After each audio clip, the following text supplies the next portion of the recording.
समाधी अवस्थेत जातात त्यावेळेस पूर्ण काळोखी रात्र असती, म्हणजे शून्यात विलीन होतात. ना अंत ना अनंत, बोलतात ना निर्गुण निराकार.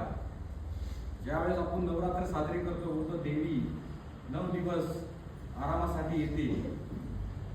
मग अनेक देवता तुमचं आमचं रक्षण करत असतात. त्याच पद्धतीने तसं त्या देवीप्रमाणे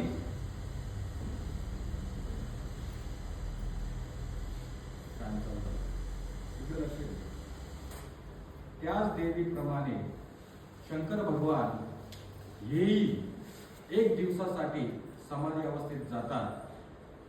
आणि ते समाधी अवस्थेत गेल्यावरती अनेक साधू संत योगी महंत अनेक सर्वसामान्य भक्त प्रत्येक जण त्या दिवशी अनुष्ठान करतात.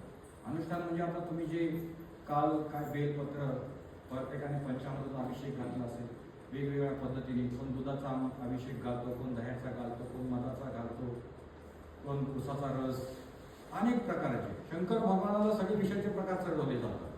तो महादेवच तसा आहे, त्याची आपण बराबरी करू शकत नाही. इतर देवता कोणीही बराबरी करू शकत नाही. तर त्याच्यामुळे या काळोखी रात्रामध्ये अनेक तमोगुणी शक्ती तुमच्या आमच्यामध्ये असतात. काय असतात? आसुरी शक्तीचा वास असतो. काय असतो? आसुरी शक्तीचा वास असतो.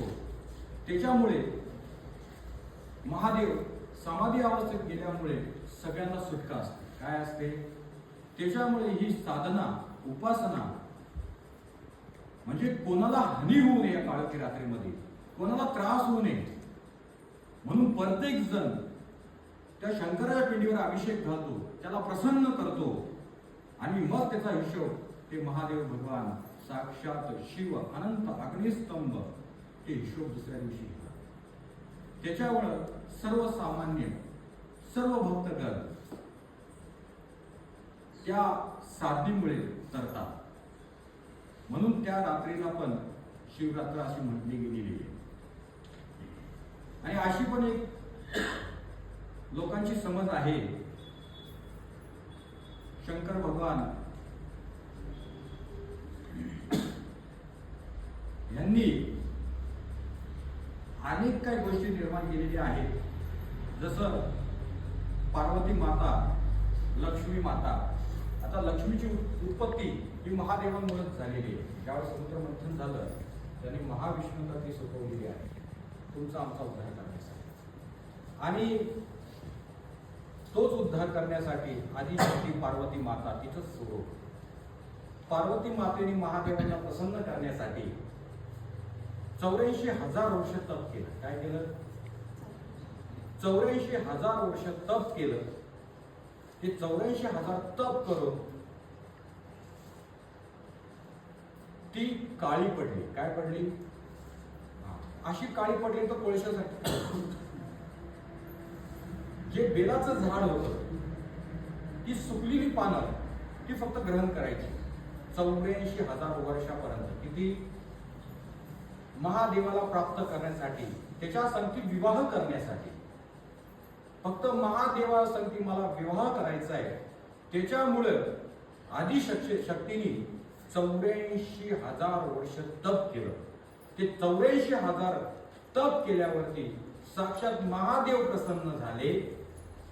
आणि ज्यावेळेस महादेव समोर तिच्या प्रगट झाले त्यावेळेस महादेव म्हणाले, आता मी तुझ्या संगती लग्न करू शकत नाही, कारण की तू काळी पडलीस. काय म्हणाले महादेव? तू काळी पडलीस.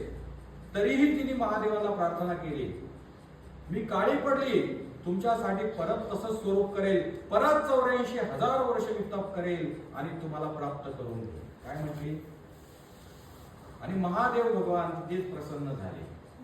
मग गंगा मातेला आवाहन केलं, त्या गंगेने तिला स्नान घातलं. परत आदिशक्ती ही जैसे ते वैसे झाली. परत ते गोरवर्ण होतं, जे गोर स्वरूप होतं ते समाजासमोर आलं. आदिशक्ती दिसायला सगळ्यात सुंदर. आणि त्यावेळेस ह्याच महाशिवरात्रीच्या दिवशी त्यांचा विवाह झाला. काय झाला? येतोय लक्षात मी काय म्हणतोय? आता काल शिवरात्र झाली पण आता आज आपण म्हणतोय, कारण की आज आपलं प्रबोधन होतं. आलं लक्षात? त्याच्यामुळे मी ठरवलं किमान 5 मिनिटं तरी रोज लोकांना काहीतरी चांगली माहिती द्यायची, आपल्या शास्त्राबद्दल, आपल्या धर्माबद्दल, आपला सनातन धर्म काय आहे. आपल्याला गुरुवारचा दिवस एवढा पुरत नाही अर्धा तास. त्याच्यामुळे मग विचार केला गुरुवारच्या दिवशी तर प्रबोधन होणारच अर्धा तास किमान, पण रोज 5 मिनिटं तुम्हाला प्रत्येक देवताबद्दल माहिती सांगितली जाईल. भूत पिशाच दानव मानव हे सत्य आहे का, सत्य आहे सगळं सांगितलं जाईल. मग ते ग्रहण